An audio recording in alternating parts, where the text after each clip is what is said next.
we have met Leonardo, an agent that works for a mysterious organization known only as the Architects.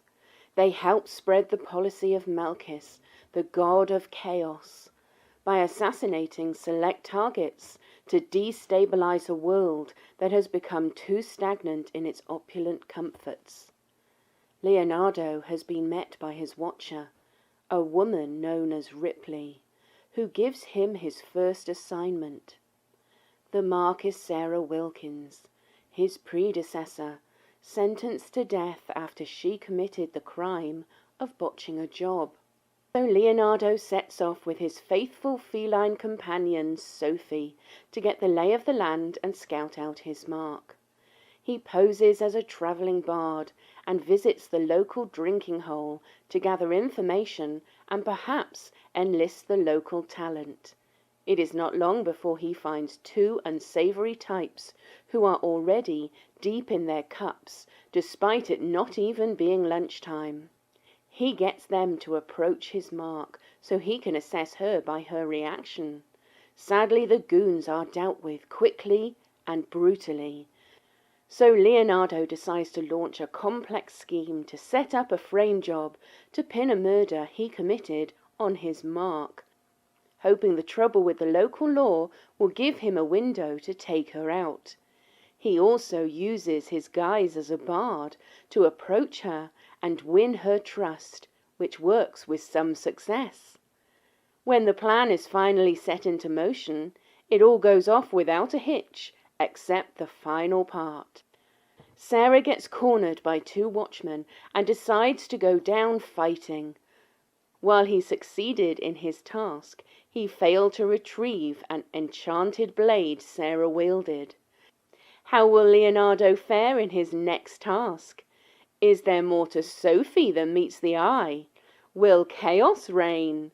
Let's find out now on Assassin.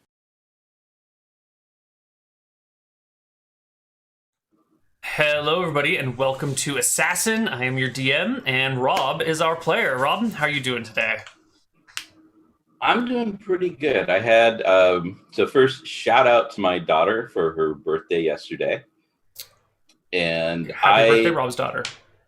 And I just had this last week, one of the biggest gifts from her that dad can have.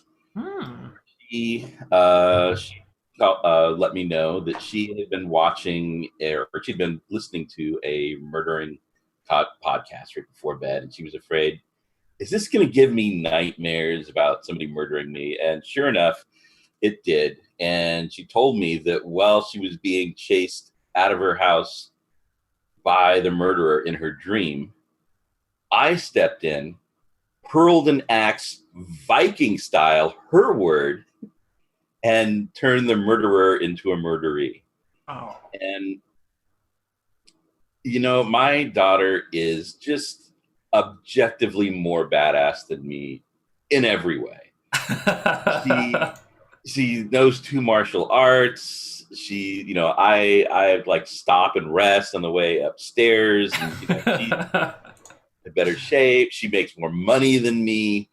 When she moved away and I said, you know, hey, can you give me the phone number of one of your friends or something, so in case I can't reach you, I can, you know, still know what's going on. And she was like, Dad, don't be ridiculous. What would ever happen? I said, ninjas. You can be captured by ninjas.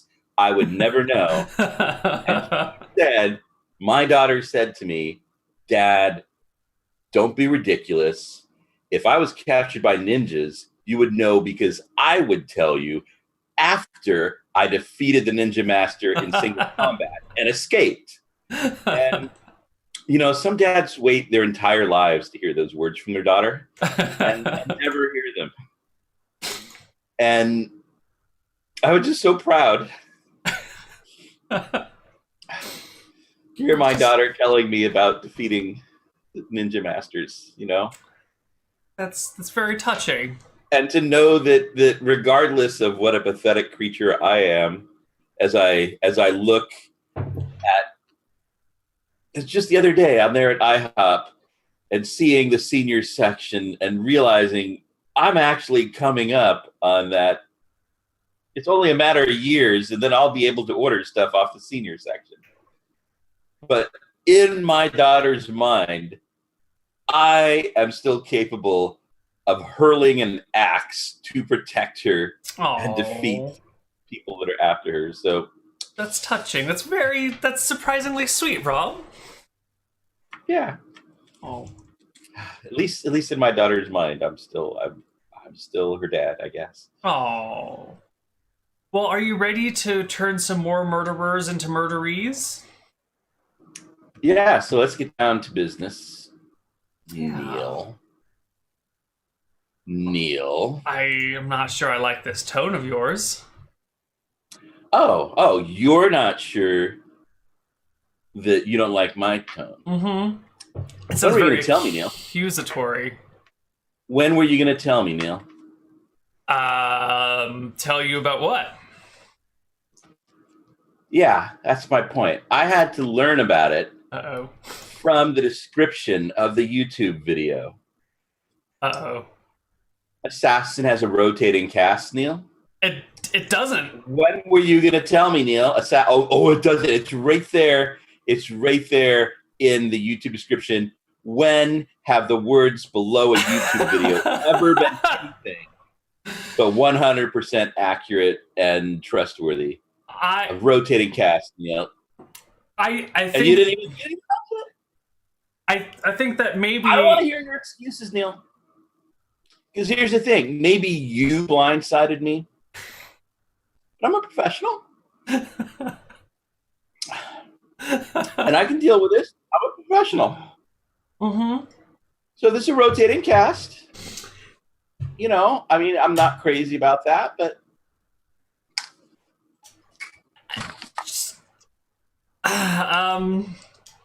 So, welcome to Assassin, everybody.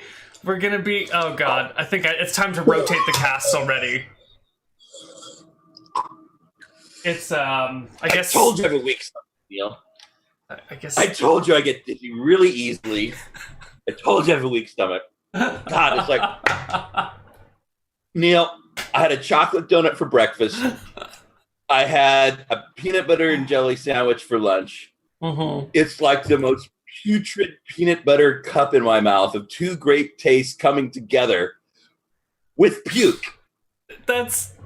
And it's like the flavor is melded to the roof of my mouth. I feel like I need some sandpaper or like eat some Captain Crunch or something to abrade away the skin at the roof. That's enough. That's enough. There are people who've just eaten dinner out there. Please. But I'm a professional. Of course. I'm just kidding, Neil. I mean, obviously, I know what a rotating cast means. And you know, I was really impressed by your work last week, but you know, and I'm gonna be sorry to see you go, but I'm anxious to see who the new DM is. Who's it gonna? Yeah, is it Vin Diesel? Felicia Day? Is it gonna be Will Wheaton? It's Stephen Lumpkin. He's gonna be our new DM after I die of embarrassment. And you're kidding. It's Will, isn't it? It's Will. No offense, Neil. We've played together a long time. You're a great friend, but I would trade a dozen of you for one Will Wheaton in a heartbeat. Shut up, Neil. See, it just does not have the same power. Ow. Well, who wouldn't, Neil? Okay. All right. So, you're telling me you wouldn't trade me for a Will? I wouldn't trade 100 of you. Or I wouldn't trade you for 100 Will Wheatons. That's also because I didn't really watch Star Trek The Next Generation, so I never really got his fan base thing. I've just seen him at Cameo and a bunch of other stuff, so I don't really have any attachment to the guy. But yeah. I'd rather play with you than him. Oh, Neil, that's just remarkably short-sighted and bad for your rating. Well, I'm at a loss for words here. Let's get this show on the road if it can get back on the road. We've already had a recap of our last assassination provided by Layla and Chris. Thank you guys. Your recaps are always great. And we've got a new mission for you this week, Rob. So we're going to start you off in that same tea shop that we started off in last week. It's a little bit more crowded today, and, excuse me, it's just outside of town, just outside of Confluence. I don't know how we're going to get back into a real show after that. I'll role play. I'll get us. You'll get us there? God, someone's going to have to get us there. Does anybody in chat know how you drink out of a stein?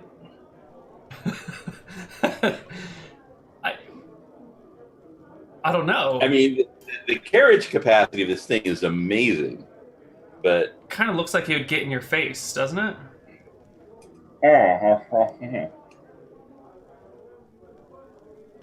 Kind of looks like a... This may have been really ill-advised. It kind of looks like an urn with a lid, and you're drinking the ashes of your enemies. Yeah. I don't know. I mean, do we have any German people that can explain this to me? We Mexicans just used to drink the blood straight out of our victims' hearts. I don't know. Yeah. All right. If you have any ideas how to drink out of a stein, tweet at me, Koibu0, on Twitter, and we'll get that information to Rob so he can better drink the blood of his enemies indirectly. Yeah. Yeah. So, you're back in that same tea shop before. And let's see.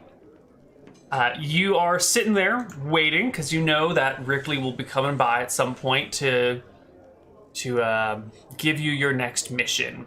And sure enough, after a day of waiting or so, Ripley comes up dressed as a bard, very similar to you, and sits down at a spot at the little tea bar next to you and says, "Good morning, bard. You seem troubled. Is everything okay?" Oh, everything's fine. Just waiting for the muse to deliver her next gift to me. Did you hear the story of the woman who was murdered in Confluence last week? Apparently, she had made quite a mess of things before she died. I heard she tried to murder a member of the High Castle Dock Guard the same night a smuggler was caught. And now that very same smuggler is sitting in a jail cell down on the docks, awaiting interrogation by a paladin of the great god Astaire.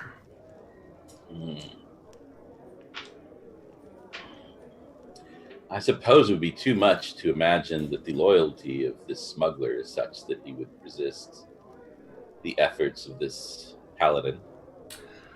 Oh, I'm just a traveling bard. I wouldn't know anything about that, other than the paladin is known for their use of their divine divinations to probe the minds of people and extract information unwillingly. But it's a real shame the paladin has been delayed in her arrival here. I believe she's rooting out a group of Malchus cultists somewhere in the east, so I can't really blame her for being delayed.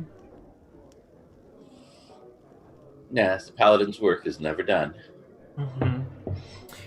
She turns from facing the same direction as you to leaning backwards against the bar. So she's looking one way and you're looking the other way, and you both have views on everything around you. And says to you, "Why don't you play us a song there, bard?" Trying to cover the sound of your voices so that you can have a more direct conversation. All right. I'll play the Ballad of the 12-Fingered Seamstress. Oh. Okay. So you start plucking away on your lute while she lowers her voice and kind of keeps an eye out on the back of the shop while you keep an eye on the front of the shop, and says, "If the smuggler Durbin is still alive, She will divine his secrets. Our secrets. If he escapes or is murdered, the Paladin will have reason to investigate, and we cannot let that come to pass. He must die, but it must be in a way that does not rouse suspicion. A suicide would be nice, but it doesn't really matter as long as nobody suspects anything. He's being held in a dungeon. They're known for being damp and dank and most likely full of diseases in their unfilthy depths. Mm-hmm. Would it be possible for something he ate to disagree with him?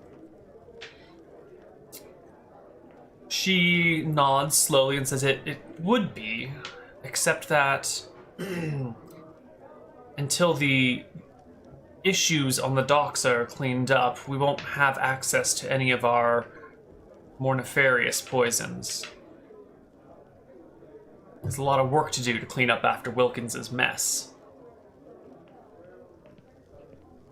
The Paladin should be here in as little as 2 weeks, so you've got some amount of time.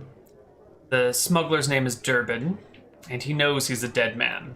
Whether they divine his secrets, or whether we get to him first, he knows, or should know, his life is limited. I doubt he'll put up much of a fight. Push comes to shove. He's being held on the dungeon docks. As far as we know, there's only one way in and out of the dungeons. And that's the front gate, and they keep it locked at all times. There are 4 other lock types found in the dungeon, in addition to the gate. One for the drunk tanks, one for the regular cells, one for the stockades, and one for the more personalized cages. Each of the 3 dock authorities has a complete keyring.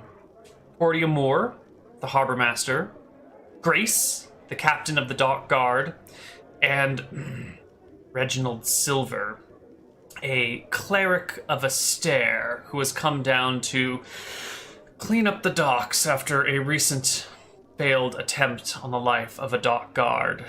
This Reginald Silver is giving us some trouble and is preventing us from exchanging supplies. We'll deal with him later. We must deal with this Durbin first. She takes a sip of her tea. Additionally, there should be a gate key in the harbor master's offices, just outside the dungeon, so the night shift doesn't have to bother the officers when they open the gates for the drunks. There must be a key to the drunk tank inside somewhere as well, if they're not bothering the officers at night. Perhaps there are other keys in the dungeons? We don't really know. She chances a glance at you to see if you're with her on all this. Mm-hmm. Yeah, I'm listening. I'm thinking. Mm-hmm. There's a tavern built into the cliff face on the stairway down to the docks. It's called the Blind Cat.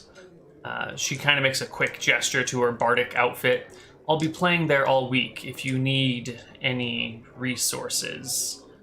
I'd appreciate a briefing on your plan before you execute it, so we don't have any more mistakes. Gives you a meaningful look. Were there mistakes last time? Wilkins made mistakes. I am not Wilkins. Well, we can't afford 2 botched murders on the docks. So let's play this one careful. Real careful. It's at this moment that she, drops a bag slightly at her feet and kind of nudges it towards your chair and says, "These should help you along your way as well. You can take a look at them after I've gone." I move my feet so they conceal the bag. Yeah. And kind of move, kind of slowly move the bag beneath the table. Yeah. It slides easily. Someone comes over and refills your cup of tea and her cup of tea and comments on your music. But let's get a performance check for how well you're playing, because it's definitely covering the sound of your conversation. But how... After last week's terrible musical performances, I wonder if your They were hands are mostly calm. just average. It's not that they were Yeah. terrible so much.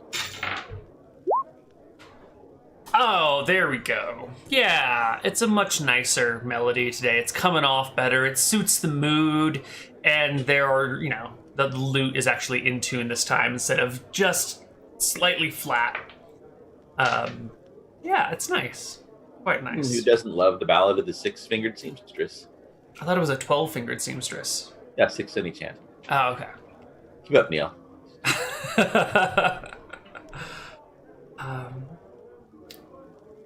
So, do you have anything else you'd like to ask her? Although she'll be around if you need to talk to her at a given point. I have questions, but I'm probably just going to go find that information out myself. So Perfect. So let's do a quick little recap on your status information. I've brought up our little info page here. You're level 2 now, so you've got 11 HP, and you gained the Cunning Action class feature. In the bag, you will find 4,000 copper worth of assorted coins, gold, silver, and copper. And you'll also find a pair of gloves of swimming and climbing. Excuse me. Which are yours to keep. And hopefully will help you with many, many murders to come. Your target is Durbin. He is a 0th level NPC with unknown capabilities who's locked in a cell and can't really escape, so it should be pretty easy if you can get to him. He's guarded, of course, and no one can know it's being murdered, so we will classify this as a guarded secret mission. Yeah. well, I'm glad I've got new swimming gloves. The old gloves I use whenever I go swimming, are what's the word? Ridiculous, because who wears gloves to go fucking swimming? They've got webs between the fingers, right? So you can swim better, and then the webs between the fingers help when you're climbing, because then you can grip the rocks with the webs, and then I don't know. I guess they're better than the hiking boots of swimming. the extra large backpack of swimming, the cloak of swimming, all these things that just get in your way. Yeah. The 60-pound barbell of swimming. Yeah. Yeah, so you have this information. If you need any of it recapped for you, I am happy to give it to you. I think I've got it. All right. So let's head on down to the docks. You should already be on the dock page, I believe. Yes. And here it is. It's a rather large waterfront at the base of the city known as High Castle. This waterfront is kind of down in the canals of Arcadia, which are, a few hundred feet from the surface. Because once upon a time, Arcadia was one nice flat island, and then about 1,500 years ago, the gods sort of ripped it apart. And High Castle is maybe, 60, 80 miles from the front ocean. So it's about 200 feet of elevation from sea level when it got ripped open and is now just sitting on a sheer 200-foot cliff that just drops down into this really, really deep water canal. And this is the waterfront that they built at the bottom of that cliff to help facilitate transportation. So the top of this map is just a sheer cliff that goes for hundreds and hundreds of feet. The dungeons are built into this sheer cliff, and this would be, over here, would be the stairwell into the city. The waters here are pretty deep. The docks are sort of sitting on like floating pontoons to keep them up. And I don't think anyone really knows how deep the water is here. But one step off these docks should probably, for someone who can't swim, is certain death unless someone will rescue them. I'm guessing that whoever drove in the piers that are holding up the end of each dock knows. Mm-hmm. Since as we can Perhaps. see, they're each the docks are held up by posts. Yeah, I think these posts rest on like little floating buoy pylon-y thingies, so the docks will actually rise and fall with the tides a little bit. Yeah, your character knows how to swim, but not every NPC will know how to swim. Just as a side note. Well, Wilkins made a mistake in making assumptions there. I'm not going to count on anyone not being able to swim. Yeah. Unless I've assessed them. So let's get it going. What would you like to do? Where would you like to go? What would you like to see? First stop, what kind of shops are down here? I'm going to take a walk around the docks, and I'm trying to get a view of what shops there are to be found. Sure. So, let's see. First things first, as you're walking along the docks, you spot there is a guard just standing by the dungeon entrance. The dungeon entrance is pretty much just a 10 by 10 path that leads into the side, and then there's a gate 20 or 30 feet inset and a guard standing just in the shade, as well as two guards that are patrolling the length of the docks. I've represented them kind of to the left of the staircase right here, but they're just kind of patrolling back and forth as they do. So they'll kind of be walking over everything at any given point. There are really only a few buildings, a few actual shops down here. Most things are warehouses, but there are two taverns. There's one right between the stairs and the dungeons. I've got a little tavern icon on it. And there is a separate tavern a little bit to the right of the dungeons, which also has a little tavern icon on it. Which one is the Blind Cat? The Blind Cat is neither of these. The Blind Cat is actually on the staircase near the top of the stairs. All right. Yeah. What I'm looking for, although I guess I can just steal them if need be, I would like to buy some candles. Yes, you may buy candles. I Right. think they are like a silver a pound or something like that. All right. Yeah, I was just wondering if there was a shop down here where I could do that.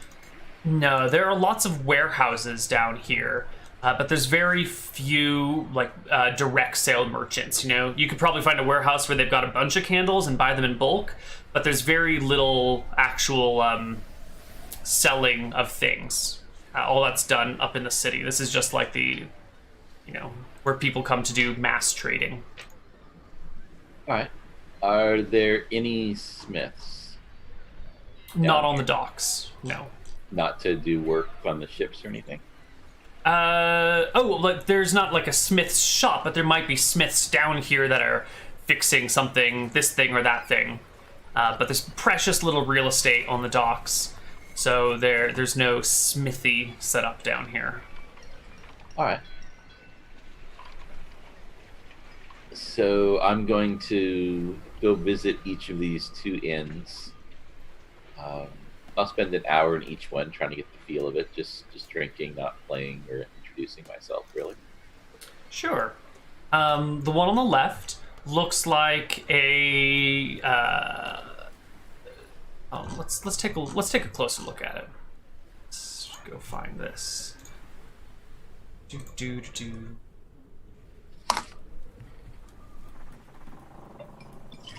So the one next to the staircase is right here.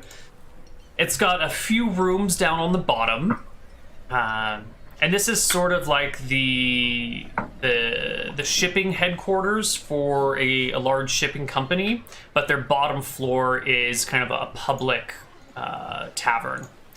They have an upstairs area which is off. Well, I guess I shouldn't say it's off limits, but it's not part of the tavern or bar. You could probably wander up the stairs and someone would direct you back down. But for now, I don't think you know what the top looks like until you wander up there. So this would be the bottom of that tavern. You've got 3 rooms, bunch of tables, and some warehousey, holdy stuff. All right. And the other tavern is over here. This would be the Dockworkers Tavern. The other one is sort of, sailors and captains and people who come and go. This other one is the people who live and work on the docks full-time sort of tavern. It's a little bit more rowdy and a little bit lower class, lower establishment. And it's all one big room, and it's just a raucous mess. And there's a couple of beds in here as well for people that need a crash. All right. What's the name of this place? This place is the Seaside Shanty. Okay, so I think the Seaside Shanty is where I want to establish base. I am going to go up to the barkeeper. Mm-hmm. I'll have Sophie perched up here on my shoulder. Mm-hmm. Or give Sophie a little scratch behind her ear. Innkeeper. Good afternoon. I'm looking for a room. Right, you have. I believe we have a... do you need a private room or a shared room? And do you need it upstairs, or do you not mind the commotion and want it downstairs? Private room is good, and upstairs actually sounds good as well. Okay. So, let's go over here. They do indeed have a private room for you. Right up here. It's going to be a little expensive if you're getting a private room. It's going to be on the order of 60 copper or 6 silver a night. But you have 4,000 copper, so you should be fine. Okay. And maybe I'll negotiate a little discount by playing here. Yeah. As you're being shown to your room by the proprietor, he gives a stop and says, "Now, we're here a inn and tavern, so if you have any, if you're going to be doing any nightly visitors, you head down onto the brothel down the way for that sort of thing, all right? We don't want any of that trouble over here. You hear?" Understood. This is a respectable place that serves foreign sailors and dock workers, and will have nothing as disreputable as nighttime visitors to tarnish the reputation. I'm just more worried about property damage. But yeah. All right, understood. If that were to happen, I imagine I would have to pay a little extra to make up for anything that's... You'd have to pay for damages and repairs and, any noise ordinances that we get fined. He gives you kind of like a knowing look. Because it's understood then. Good. All right. I will settle into my room. I will put the bundle with my bow and rapier. What's the setup in the room here? Is there an armoire? Is there just the bed? I'll head back to that screen for us. There's a bed. There, I guess that's an armoire over here, or a bench or something. It can be whatever you need it to be. All right. Well, I mean, this is a sailor bar. Yeah. Probably fairly minimal, the arrangements. I'll just put the bundle under my bed. Mm-hmm. I'll set Sophie down. Mm-hmm. Let her get used to the place here. So is there a window looking out over this rocky escarpment? Yes, there is. There's not much room between the window and the rocks. In fact, if you were to open the window and lean out, you could probably touch the rocks, but it provides just enough light so that your room isn't, pitch black in the middle of the day. It's just kind of dimly lit. Seems like I could get in and out and climb up that fairly easily, although it seems like it'd be trivial for someone else to do that, too. Yes. All right. Yes, to both accounts. Okay, so I'm going to sit down and on the bed, and I'll take the pouch of now 11 coins, 11 copper, out from under my shirt. I'll lay the copper out on the bed, all 11 of them, and look them over. And I'll pick up one and turn it over in my fingers for a little bit, as if I'm thinking about something. And then I say, Samantha. And maybe look a little mournful for a moment and put them all away.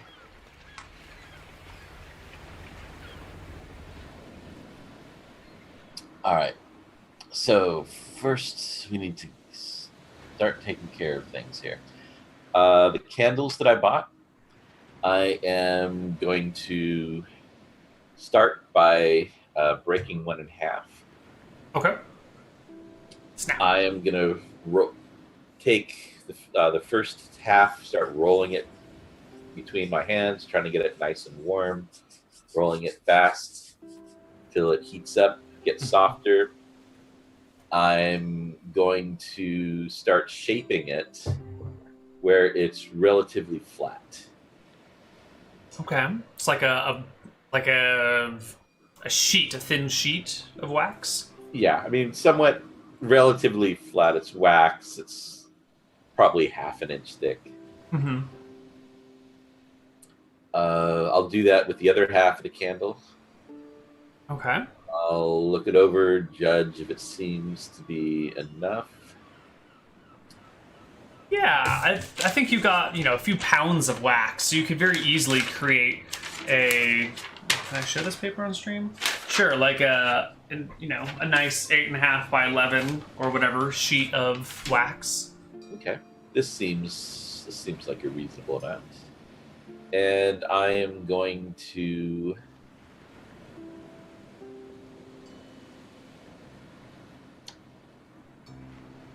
I'll take one with me here. I'm going to put it in my shirt, so it's up against my stomach. Mm-hmm. And I am going to take. I have various straps of cloth, things that I tie to my loot to decorate it.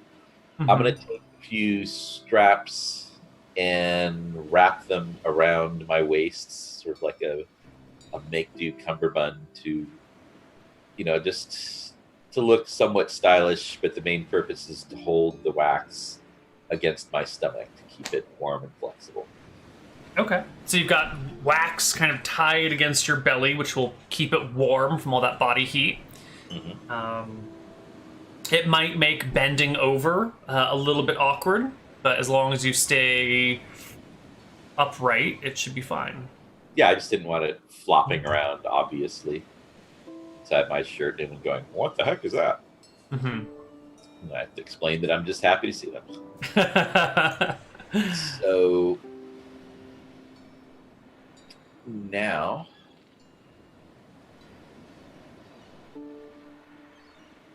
all these people that had the keys. Right. You said one was the priest. One was the harbor master, and one was the captain of the dock guard. So 3 people, each with a complete set of keys. And then there should be a dungeon key in the harbor master's office, which is located right next to the dungeon. All right, and you said, though, that there's a number of different keys that one needs to gain access to the whole thing.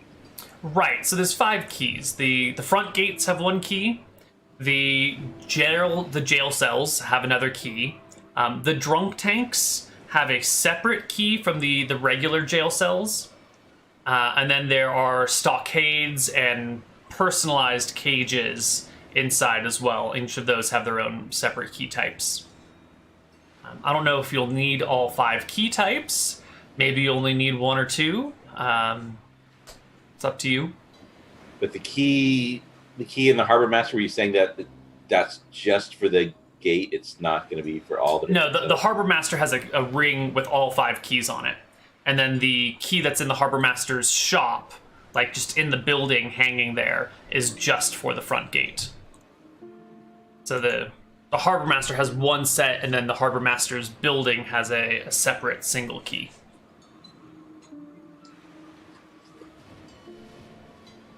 All right, nothing to see here. So... Oh, hold on. Before we get any farther, Rob, I have word about how to properly drink out of a stein. You're supposed to let... I called it spoon. The spoon is involved. Oh, okay. You're supposed to let out a controlled stream of liquid poured out of the stein and fall into your mouth without the stein actually touching you. So,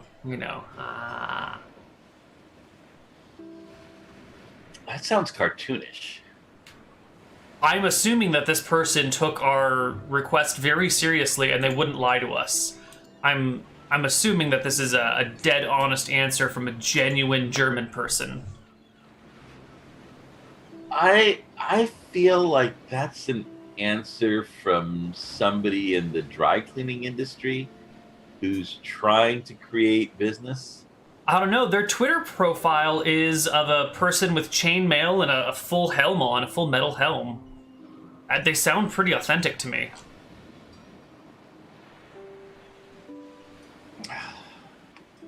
It does sound like someone who drinks a lot.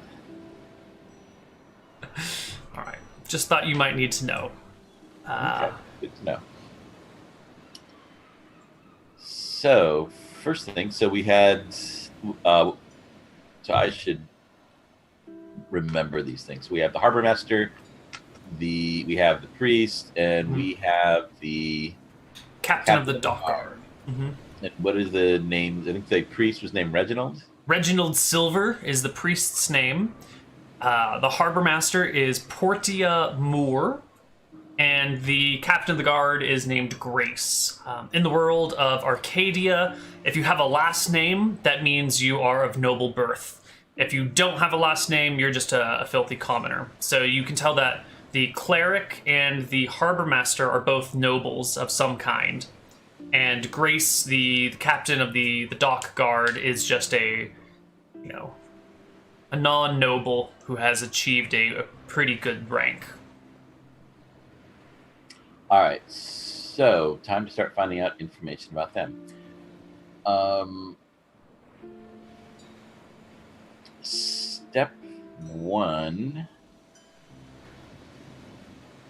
I was told to keep things in the brothel. Where would the brothel be? I'm going to go out and start looking around.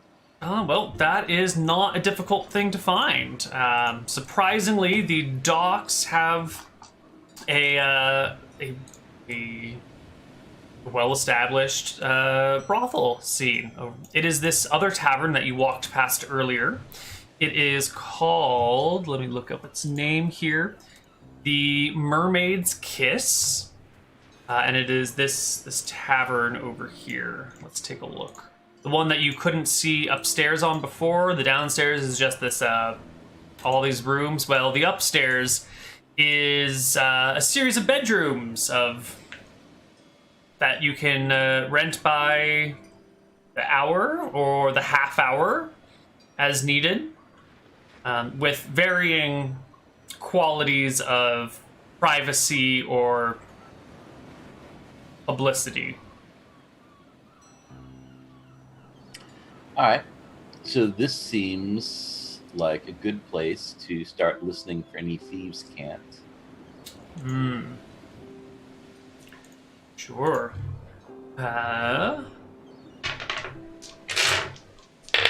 Give me a perception check to see how well you can overhear conversations nearby. 16 is nice and solid. You spend maybe an hour or two in here listening around and eventually pick up just a little bit, but it's real slight. Someone's talking about a ship coming in that they're waiting to unload, and the word that they use for unload is one of those thieves' words that has a double meaning, and they're meaning that they've got some goods on it that they want to get off without the authorities spotting it. But that's the only word of thieves' cant that you pick up. It appears that this Reginald Silver has been cracking down on the crime here, and the people are a little bit more wary. Because everywhere else you've been, people are happy to use as many thieves' cant words as possible, or as needed. And these people appear to be very careful with it. Very kind of like making sure there's no authorities here, and then dropping in the one word that they need to get their point across. Okay. They look like sailors, or they look like... No, they look like... these two look like dockworkers, which is odd that they're over here at the Mermaids Kiss instead of at the Dockworkers Tavern. At least it seems odd until a young lady comes down the staircase, and the guy kind of looks up and realizes it's his turn and heads up the staircase, leaving the person who dropped the bit of thieves' cant alone to sit at a table for a while. All right. I am going to buy 2 beers over at the bar. I'm going to take them both and sit down with the person who dropped the thieves' cant. Gives you an odd look as you come over, and I say, waiting is thirsty work and best shared, and I push a beer over towards him.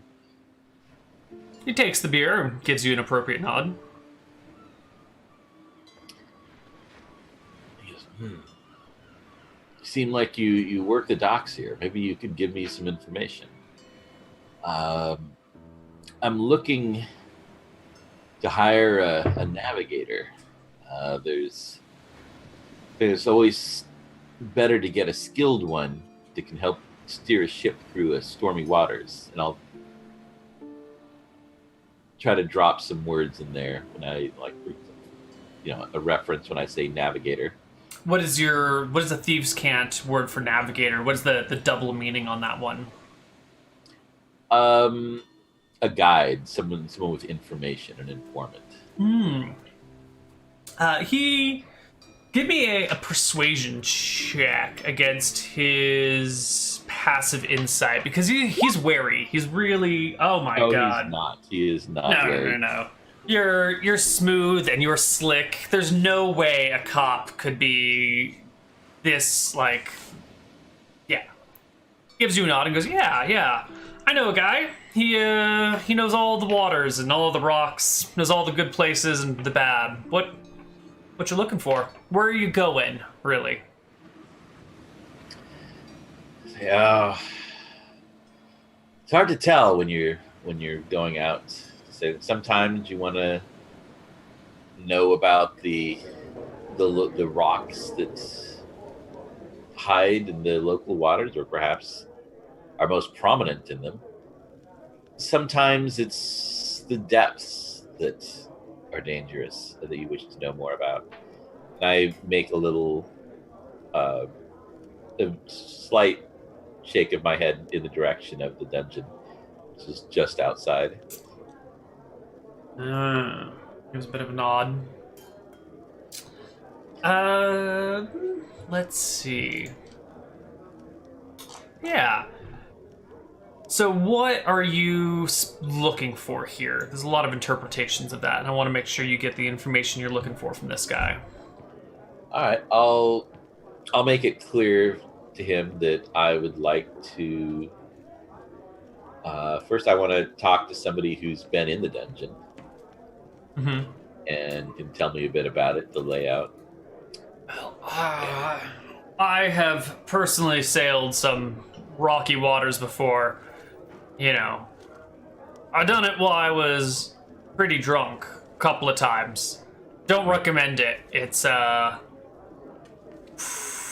can be pretty dark in there.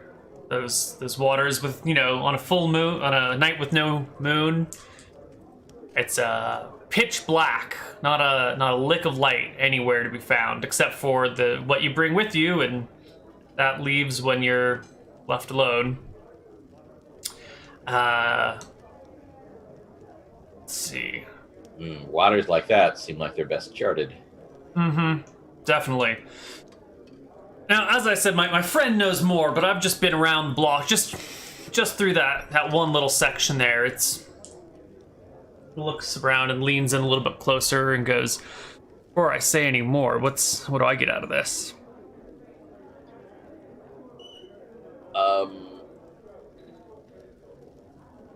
I'm gonna look around for the most attractive worker here in the brothel. Mm-hmm. There are a few workers hanging out, waiting for business.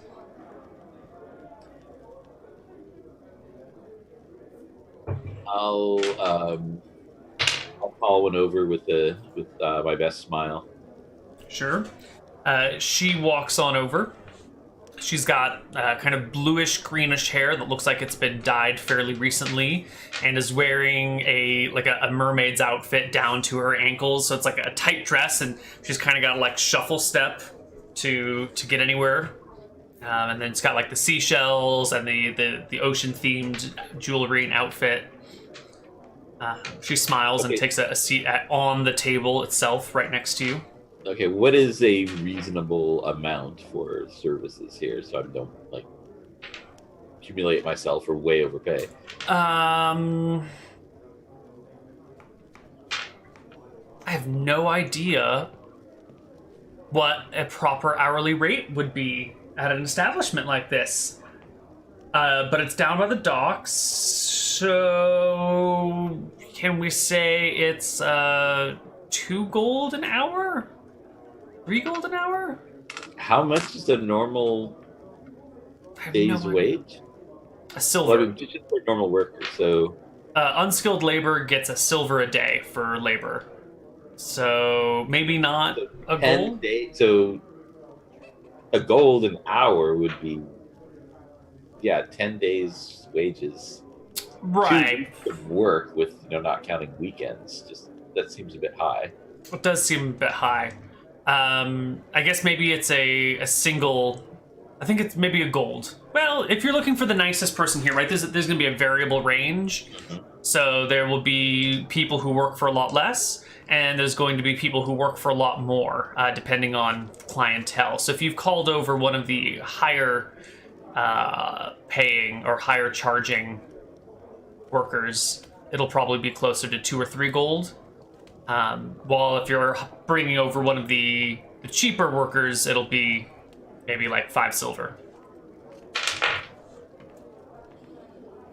2 or 3 gold. So pulling out my abacus, 200 or 300 copper just for that. Yes. All right. I'll hopefully I've got some silver. I mean, it would be rather stupid and not suave at all for me to have to 197, 198. No, you don't need to do that. The bag of money that you were given has an assortment of gold and silver and copper coins, so that it's not like weird that you just got a bag of all one thing and you can easily make change as needed. So you can pay in gold, or you can pay in silver, or you can. All right. I'm going to lay out 2 golds on the table and put a finger on each and push them over. and said, "It's my friend's birthday. I don't suppose you'd pick something up from the bar for the two of you and help him drink it." She looks over to your friend and gives him a smile, and he leans back in his chair and goes, "It's my 32nd birthday. I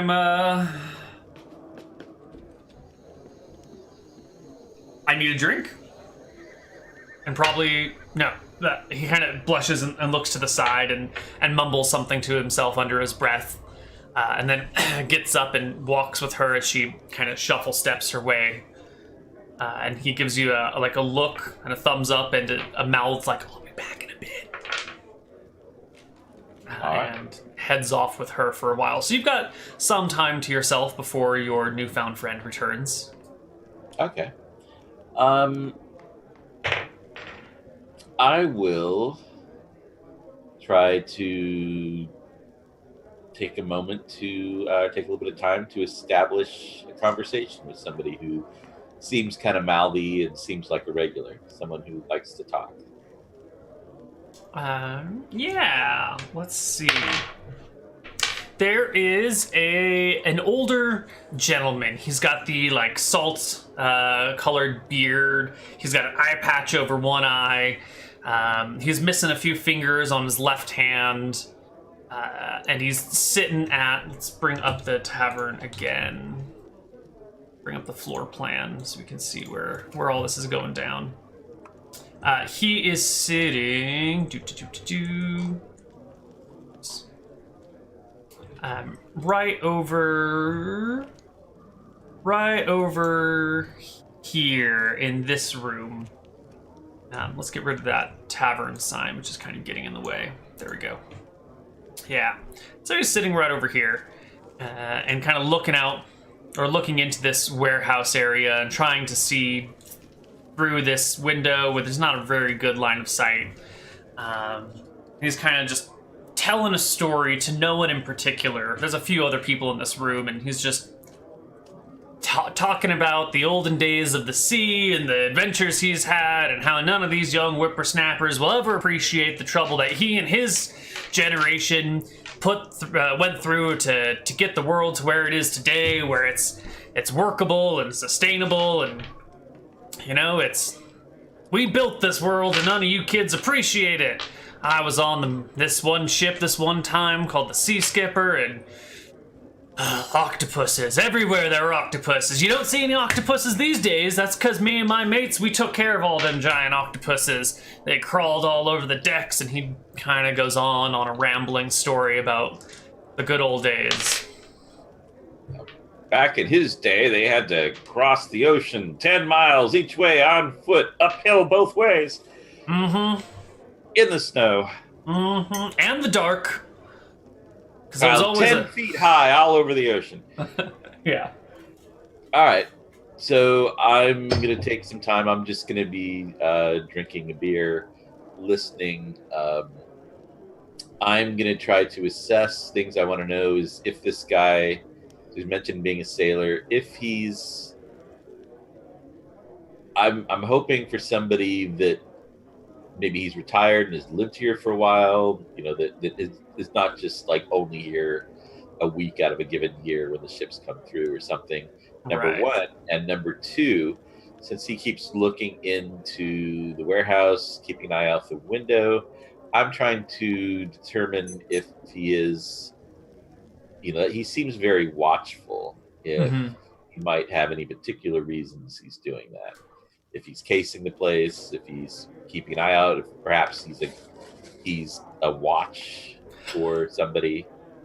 You comment, you start to ask him a couple of questions, and he immediately takes it and runs off with it. And you learn that he's here because his son is on a ship, and the ship is late. It should have come in yesterday, and you know how the seas are. Coming through the canals is a dangerous thing, and if the tides aren't quite right, you might be delayed for a day or 2 days, or the ship takes the navigator ain't up to chops, and you get crashed right against the rocks, and everyone's dead, and he's a little worried about his son, and it just keeps What have I done? He just keeps talking and talking. So he's looking out the window, waiting for his son's ship to come in. He seems retired. He's slurring his words and pretty drunk already, even though it's barely past noon. Although I guess that doesn't mean you're retired. He might just be a typical sailor, but he doesn't... He's got that sort of... What's the look that someone has put down roots in a bar and they're there all the time sort of look about him, you know? Norm. Yeah, exactly. Exactly. All right. When he's talking about his, the ship being late, talking about his son, I say, I wouldn't get too worried about it. Man plans, the seas laugh. The ship will be here soon enough. Just not on the sea's time, not on our time. Tell me about it. The sea's got all sorts of time. You see what it's done to my face? It's aged it something awful. Would you believe I'm only 18?